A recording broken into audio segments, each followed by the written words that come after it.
మానవ చరిత్రలో వ్యవసాయ విప్లవం చాలా కీలకమైన ఘట్టం కదా. మన జాతి పురోగతికి అదే ఫౌండేషన్ అని మనందరం అనుకుంటాం. కాని ఈరోజు మనం సరిగ్గా ఆ నమ్మకాన్నే ఒకసారి ప్రశ్నించుకుందాం. అసలు ఈ విశ్లేషణలో మనం చూడబోయేదేంటంటే, ఆ విప్లవం నిజంగా మనల్ని ముందుకు తీసుకెళ్ళిందా, లేక మన మెడకు మనమే ఒక ఉచ్చు బిగించుకున్నామా అనేది. అవును, వినడానికి చాలా ఆశ్చర్యంగా ఉండొచ్చు. ఏంటి, వేల సంవత్సరాలుగా మన ఎదుగుదలకి మూలస్తంభం అని నమ్ముతున్న ఒక విషయం చరిత్రలోనే అతిపెద్ద తప్పిదం ఎలా అవుతుంది? ఇదే ఈరోజు మనం లోతుగా తవ్విచూడబోయే అసలైన ప్రశ్న. ఈ ఒక్క వాక్యం చాలు అసలు సమస్య ఏంటో చెప్పడానికి. జీవితాన్ని సులభతరం చేసుకోవాలి అనే మంచి ఆలోచనలే చివరికి ఇంత దారుణమైన ఫలితానికి ఎలా దారితీశాయి? ఈ పజిల్ని సాల్వ్ చేయాలంటే మనం ముందుగా వ్యవసాయం రాకముందు అసలు లైఫ్ ఎలా ఉండేదో చూడాలి. సరే అయితే, ఈ షాకింగ్ క్లెయిమ్ వెనుక ఉన్న కథేంటో చూద్దాం పదండి. దానికోసం మనం టైంలో కొంచెం వెనక్కెళ్ళాలి. వ్యవసాయం లేని కాలానికి, అంటే మనుషులు హంటర్ గ్యాదరర్స్గా బతికిన రోజులకు. ఇక్కడ చూస్తే తేడా మన కళ్ళకే కనిపిస్తుంది. ఒకవైపు హంటర్ గ్యాదరర్స్ జీవితం, రకరకాల ఫుడ్, తక్కువ పని, ఎక్కువ విశ్రాంతి, మంచి ఆరోగ్యం. మరోవైపు తొలి రైతుల జీవితం, కేవలం కొన్ని రకాల ధాన్యాలు, ఒళ్ళు విరిచేంత పని, ఎప్పుడూ ఏదో ఒక అనారోగ్యం.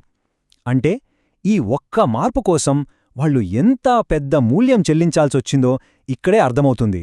వాళ్ళు ఎప్పుడూ ఒకచోట ఉండరు కదా, వాళ్ళది సంచార జీవనం. సో జనాభా అదుపులో ఉండటం వాళ్లకు చాలా ముఖ్యం. అందుకనే వాళ్ళు పాపులేషన్ కంట్రోల్ చేయడానికి చాలా స్మార్ట్ పద్ధతులు ఫాలో అయ్యారు.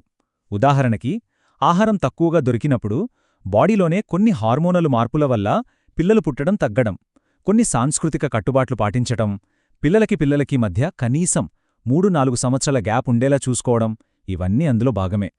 అయితే ఈ వ్యవసాయం వైపు మళ్లడమనేది ఏదో రాత్రికి రాత్రి తీసుకున్న నిర్ణయం కాదండోయ్. ఇది చాలా నెమ్మదిగా, కొన్ని వందల, వేల సంవత్సరాలపాటు జరిగిన ఒక ప్రాసెస్. చెప్పాలంటే అదొక రకమైన ప్రలోభం లాంటిది. అసలా కథెలా మొదలైందో చూద్దాం. ఒక్కసారి ఈ టైంలైన్ చూడండి. ఈ మార్పు రావడానికి ఎంత టైం పట్టిందో అర్థమవుతుంది. ఇది ఒక్క తరంలోనో 2 తరాల్లోనో జరిగింది కాదు, వేల సంవత్సరాలు పట్టింది. అంటే ఇది ఎవరో ప్లాన్ చేసి తీసుకొచ్చిన విప్లవం అస్సలు కాదు. తరతరాలుగా వాళ్లకి తెలియకుండానే వాళ్ళు ఈ మార్పులేకి జారిపోయారు. ఇక్కడ మనం గమనించాల్సిన అసలు పాయింటేంటంటే, వాళ్లు వేసిన ప్రతి అడుగు ఆ టైంలో చాలా లాజికల్గానే అనిపించింది. ఆలోచించండి, అడవి గోధుమలు దొరుకుతున్నాయి, వాటిని ఏరుకుని తినడం మొదలుపెట్టారు. క్యాంపుకు తీసుకొచ్చారు. వాళ్లకి తెలియకుండానే కొన్ని గింజలక్కడ పడ్డాయి, మళ్లీ మొలిచాయి. ఇలా ఒక్కో అడుగు చాలా సింపుల్గా, చాలా సహజంగా అనిపించే అడుగులే చివరికి తరతరాలు గడిచేసరికి వాళ్లని పూర్తిగా రైతులుగా మార్చేశాయి. ఇప్పటిదాకా అంత బానే అనిపిస్తుంది గదా, కాని ఇక్కడే అసలు ట్విస్ట్ మొదలవుతుంది. ఈ కొత్త వ్యవసాయ జీవన శైలి వల్ల వాళ్ళు అస్సలు ఊహించని చాలా దారుణమైన పరిణామాలు ఎలా ఎదురయ్యాయో ఇప్పుడు చూద్దాం. వాళ్ళ ఆలోచన చాలా సింపుల్, చాలా సహజమైనది కూడా. కొంచెం ఎక్కువ కష్టపడితే ఎక్కువ పంట పండుతుంది, మన పిల్లలు ఆకలితో ఉండాల్సిన పని లేదు. చూశారా వాళ్ల ప్లాన్ వెనుకున్న ఇంటెన్షన్ ఎంత మంచిదో? కాని రియాలిటీ వాళ్లు అనుకున్నదానికి పూర్తి ఆపోజిట్గా ఉంది. వాళ్లు పండించిన అదనపు ఆహారాన్ని పెరిగిన జనాభా తినేసింది. అందరూ ఒకే చోట ఉండటం వల్ల రోగాలు, అంటువ్యాధులు విపరీతంగా పెరిగిపోయాయి. ఒక్క పంటమీదే ఆధారపడటంతో కరువులొస్తే తినడానికి తిండి ఉండేది కాదు. అన్నిటికంటే ముఖ్యంగా పండించిన ధాన్యాన్ని దాచుకుంటే దాన్ని కాపాడుకోవటానికి శత్రువులతో యుద్ధాలు చేయాల్సి వచ్చింది. కాని అన్నిటికంటే షాకింగ్ విషయమేంటో తెలుసా? పిల్లల మరణాలు. ఈ కొత్త ఫుడ్ హ్యాబిట్స్, ఈ కొత్త జీవనశైలి వల్ల పిల్లల మరణాల రేటు అమాంతం పెరిగిపోయింది.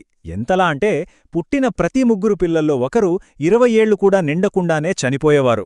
ఊహించుకోండి ఎంత దారుణమో. ఇప్పుడు మన అందరికీ ఒక ప్రశ్న వస్తుంది. లైఫ్ అంతా కష్టంగా మారినప్పుడు వాళ్లు మళ్లీ పాత హంటర్ గ్యాదరర్ జీవితానికి ఎందుకు వెళ్ళిపోలేదు? ఈ ఒక్క ప్రశ్నకు సమాధానం దొరికితే ఆ ట్రాప్ అసలు స్వరూపమేంటో మనకు తెలిసిపోతుంది. సమాధానం చాలా సింపుల్ కానీ చాలా పవర్ఫుల్. దానికి 2 కారణాలున్నాయి. ఒకటి, తరాలు గడిచే కొద్దీ అసలా పాత జీవితం ఎలా ఉండేదో మర్చిపోయారు, ఎవరికీ గుర్తులేదు. ఇక రెండోది, అన్నిటికంటే ముఖ్యమైంది, పెరిగిపోయిన జనాభా. ఉదాహరణకి ఒక ఊరి జనాభా 100 నుంచి 110కి పెరిగిందనుకుందాం. ఇప్పుడు పాత లైఫ్కి వెనక్కి వెళ్లాలంటే ఆ 10 మందిని ఆకలితో చంపేయాలి. ఎవరొప్పుకుంటారు? ఎవ్వరూ ఒప్పుకోరు. అంతే, వెనక్కి వెళ్లేదారి పూర్తిగా మూసుకుపోయింది. సరే, ఇదంతా వేల సంవత్సరాల క్రితం నాటి కథ. కానీ ఈ లగ్జరీ ట్రాప్ అనే కాన్సెప్ట్ మన ఇప్పటి జీవితానికి ఎలా కనెక్ట్ అవుతుందో చూద్దాం. చూడండి, చరిత్రలో కొన్ని రూల్స్ అస్సలు మారవు. ఇది అలాంటిదే. సింపుల్గా చెప్పాలంటే, ఏవైతే మొదట్లో మనకు లగ్జరీలుగా అనిపిస్తాయో అవే నెమ్మదిగా అవసరాలుగా మారిపోతాయి. అంతేకాదు, అవి మన మీద కొత్త బాధ్యతలను కూడా మోపుతాయి. ఒక్కసారి మనకొక లగ్జరీ అలవాటైతే దాన్ని గ్రాంటెడ్గా తీసుకుంటాం. చివరికి అది లేకుండా బతకలేం అనే స్టేజ్కొచ్చేస్తాం. ఈ పోలిక చూడండి ఎంత పవర్ఫుల్గా ఉందో.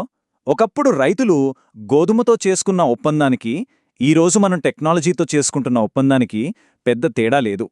ఎక్కువ తిండి ఉంటే లైఫ్ ఈజీ అవుతుందని వాళ్ళనుకున్నారు. టైం సేవ్ చేసే టెక్నాలజీ ఉంటే మనకి రెస్ట్ దొరుకుతుందని మనం అనుకున్నాం. కానీ 2 కేసుల్లోనే ఏం జరిగింది? జీవితం ఇంకా కష్టంగా, ఇంకా ఎక్కువ టెన్షన్తో నిండిపోయింది. ఈ మాట వింటుంటే మనలో చాలామందికి అవును కదా అనిపిస్తోంది. ఈమెయిల్స్, స్మార్ట్ ఫోన్లు, వీటి వల్ల మనకు టైం సేవ్ అవ్వాలి. కానీ ఏం జరుగుతోంది? మనం 24/7 అందుబాటులో ఉండాలి. వచ్చిన ప్రతి మెసేజ్కి వెంటనే రిప్లై ఇవ్వాలి. మన లైఫ్ స్పీడ్ 10 పెరిగిపోయింది. టెన్షన్, ఆందోళన కూడా పెరిగిపోయాయి. సరే, ఈ విశ్లేషణను ముగించే ముందు ఒక ప్రశ్నతో వదిలేస్తాను. ఈ లగ్జరీ ట్రాప్ అనే ఐడియాను మన పర్సనల్ లైఫ్స్కి అప్లై చేసి చూస్తే మన జీవితాల్లో కూడా ఒకప్పుడు విలాసాలుగా ఉండి ఇప్పుడు మనల్ని బంధించే అవసరాలుగా మారినవి ఏమైనా ఉన్నాయా? ఇది మనమందరం ఆలోచించుకోవాల్సిన విషయం.